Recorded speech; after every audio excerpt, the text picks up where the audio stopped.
Welcome to Within the Frame, where we bring the most pressing issues across the globe into focus. I'm Kim Mok-yeon. As tensions on the Korean Peninsula continue, U.S. President Donald Trump is once again signaling openness to diplomacy, revealing that lines of communication with North Korean leader Kim Jong-un are still active. Let's have a listen. Well, I do. I have a very good relationship with Kim Jong-un. Now, you people hate to hear that, but it's very important. I got along with him fantastically, as you know. It started off very rough, very nasty. Little rocket man, the whole thing was a nasty deal. And then one day we got a call that they'd like to meet. We met. We have a great relationship. And yeah, we have, there is communication, yeah. I think it's very important. You know, he's a big nuclear nation. And he's a very smart guy. I got to know him very well. Trump's latest comments, delivered during a press availability at the White House, have reignited debate over the future of U.S.-North Korea relations and the possibilities for a fourth Trump-Kim summit. Trump's reference to the regime as a big nuclear nation is also drawing attention, prompting fresh questions about whether Washington's denuclearization policy may be shifting.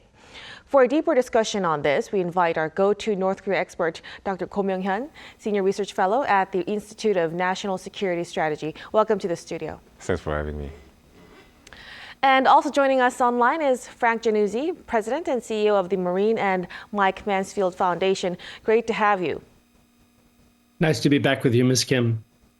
So let's start a discussion with Dr. Go. So President Trump, like I've said, hinted at ongoing communication with North Korean leader Kim Jong-un, and he said that he would probably do something at some point. How could we interpret his statement, and do you think a fourth summit is likely? Well, you know, that's always on the table. But I think President Trump is being clever, in my view.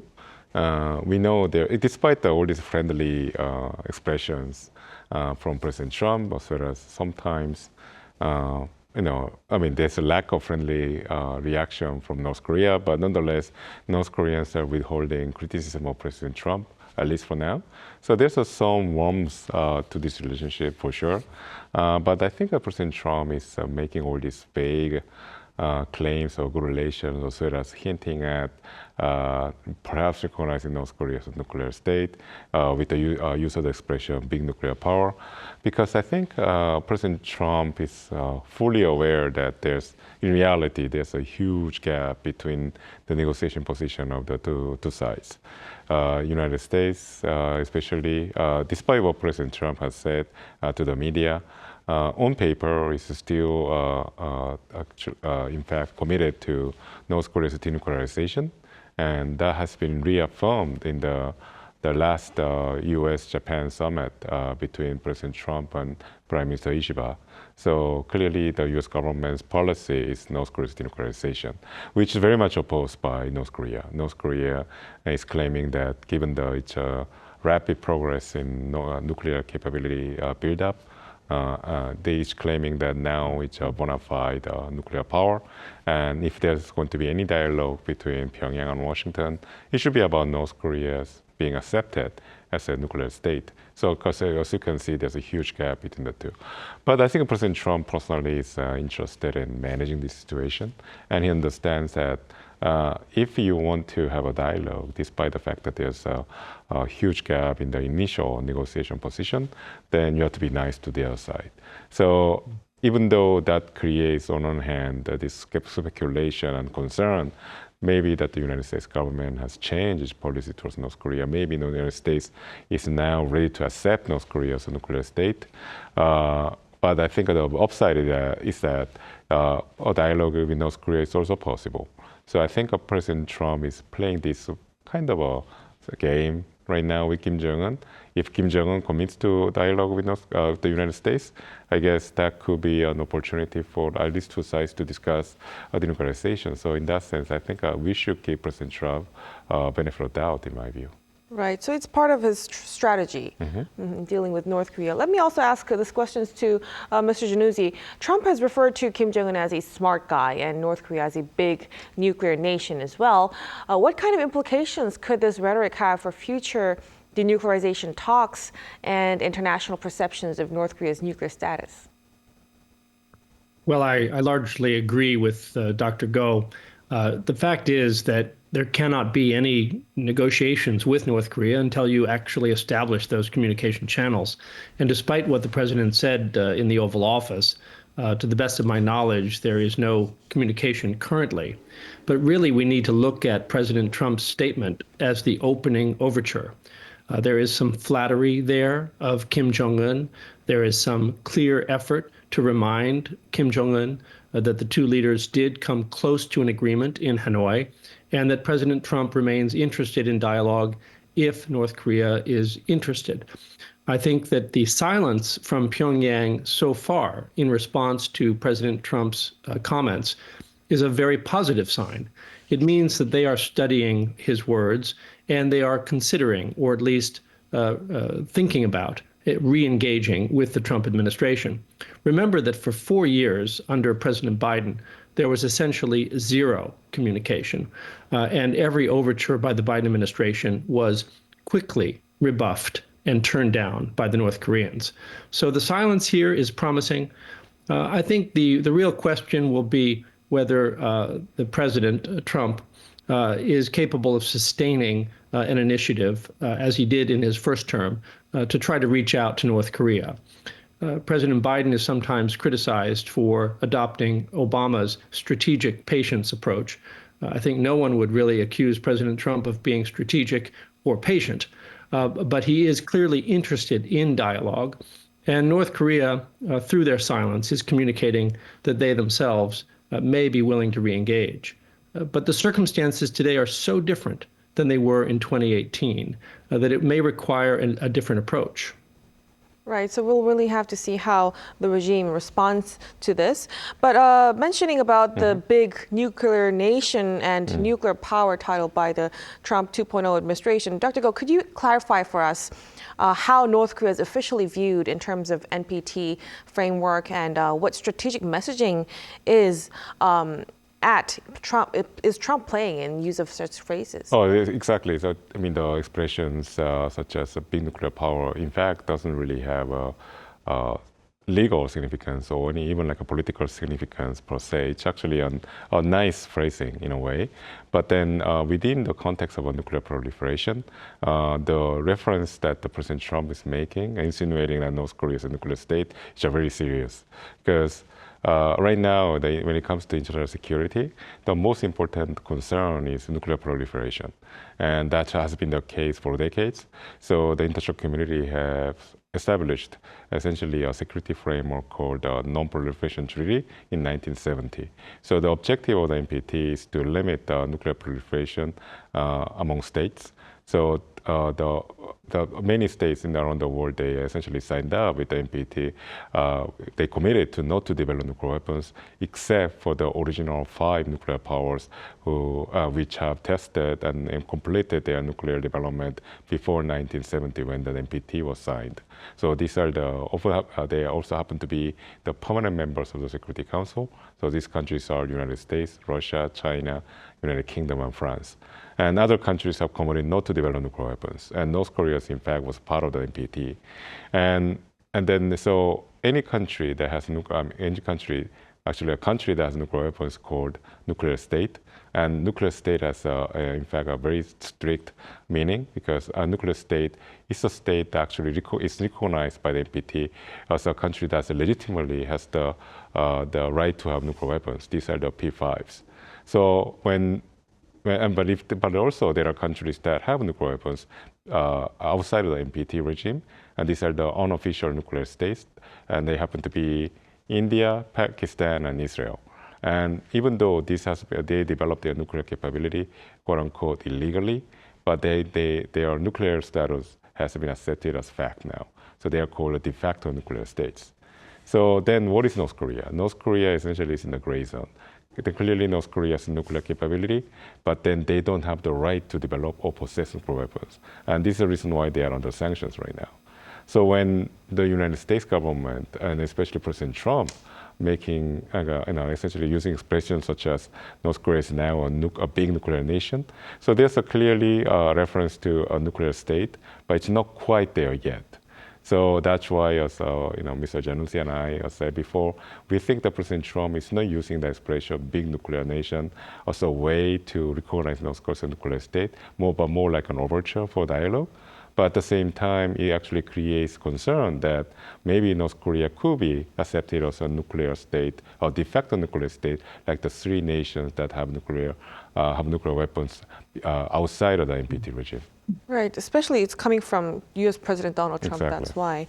Now, despite these comments, U.S. Deputy Secretary of State Christopher Lando underscored America's commitment to the complete denuclearization of North Korea during his phone talks with his South Korean counterpart on Tuesday. Mr. Januzzi, how should we interpret Washington's stance on denuclearization of North Korea again? Well, I think that Dr. Go is correct that the key thing to understand here is that it is precisely because of the regional and global dimensions of the nuclear nonproliferation challenge that the United States must not, and I think will not, accept North Korea as a nuclear power. For the United States to do so would be an invitation to Iran to proceed with nuclear weapons development. It would be an invitation to Taiwan, South Korea ultimately, and then maybe even Japan, to develop nuclear arsenals in order to deter a North Korean nuclear capability, which the world rejects.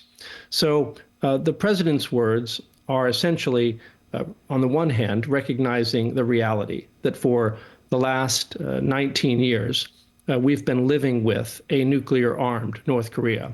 But it does not represent an abandonment of the long-term goal of denuclearization, nor do I expect that President Trump would ever abandon that goal. So he's trying to walk a fine line, flattery, recognizing North Korea's capability, while preserving, as the Deputy Secretary indicated, America's commitment to the long-term goal of denuclearization. But again, I have to emphasize that would be a long-term goal. No one expects North Korea to denuclearize quickly. An overnight denuclearization would be both technically and politically impossible. Mm-hmm. So, yeah, we'll have to look on the long term on that. Now, looking back, let's go back to the 2018 and 2019 summits as well between President Trump and Kim. What lessons or outcomes should Trump's second term take into account for re-engagement with Pyongyang? I think what President Trump got right in his first term was that negotiation with North Korea is a top-down affair, that building from the bottom up, as previous administrations had attempted to do, ultimately runs into so many bureaucratic and administrative challenges that you never get the breakthrough. But what they failed to do was to correctly assess North Korea's actual interests. There's a temptation in negotiations for nations to project onto another nation what their interests should be. And as a thought exercise, imagine if the United States and South Korea were to give North Korea everything that North Korea is looking for: sanctions relief, economic investment, diplomatic recognition, an end of the Korean War. Would North Korea be satisfied? Are these really the things that North Korea values? I think an argument can be made that such a world in which North Korea had to exist normally in the international community would be very challenging for the Kim Jong-un regime, deprived of an enemy, deprived of an excuse to blame for the nation's economic poor performance, deprived of the rationale for his military expenditures. So a lesson to be learned from the failure of the Hanoi summit: don't project onto North Korea your own interests. Listen to them, try to figure out what their interests are, and engage realistically and see if there's middle ground to be found. Right, that's a very interesting point. So we'll have to really look into what North Korea actually wants, what's in their interests. That would be key to further discussions. Now, Mr. Januzzi, in response to Trump's latest remarks, South Korea's Unification Ministry has reaffirmed that denuclearization of North Korea remains the unified goal of Seoul and Washington and the international community. In your view, is this goal still realistic given the evolving global and regional dynamics? Well, I do believe it's essential for the United States to retain that as the goal. And I think clearly South Korea intends to do the same. South Korea does not want to have to develop its own independent nuclear arsenal to defend against North Korea. I think the Chinese are also important players here to take into account. During a recent visit to Beijing, a U.S. interlocutor hinted at the idea that perhaps the Trump administration might accept North Korea as a nuclear power, and the Chinese were appalled. So I think that retaining the goal is essential, but being realistic about how we get there is also important. And it would be a long-term process and not an overnight one, as I said before. But I think your question gets to a larger question, which is the close coordination that is always necessary between Washington and Seoul when it comes to engagement with North Korea. And President Trump has a preference for bilateral relations and bilateral negotiations. And one of the things that his administration will grapple with is the reality that no deal with North Korea can work without the strong support of South Korea. It is the Korean Peninsula, not the American Peninsula. And so this is something that will test President Trump's diplomatic inclinations because he really has a preference, I think, for one-on-one high-level dialogue. And he's going to need to engage with the South Korean government, which is why South Korea's own political internal challenges need to be overcome so that the South Korean government can be a strong partner with the United States on any engagement that may be coming in the coming months. Right. I wanted to ask this question to Dr. Go in the latter part of our discussion, but as Mr. Januzzi has mentioned, then do you have any ideas on how South Korea could remain, not being sidelined in talks with U.S. and North Korea? Well, clearly, Mr. Januzzi is pointing out that South Korea should place its own house in order, get ready for the upcoming dialogue, not just with the United States, but also with North Korea. He's exactly right. But then, first of all, now those conditions are not being met, but hopefully it's going to be resolved soon. But on the other hand, the alliance between South Korea and the United States is not just based on people, based on the personal relationship between two leaders, for instance.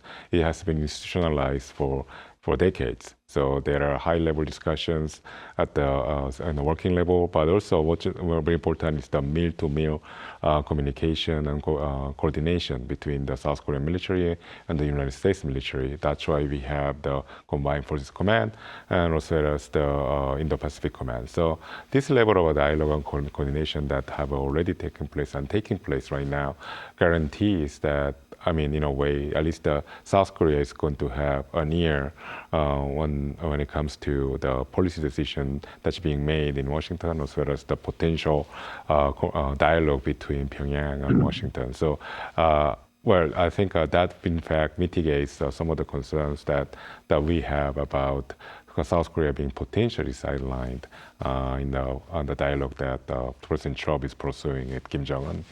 Right, so further discussions on effort and proactive efforts would be necessary. Now, meanwhile, Dr. Go, U.S. Air Force Secretary nominee Troy Mink warned that North Korea has already demonstrated capabilities to jam satellite communication and GPS as well.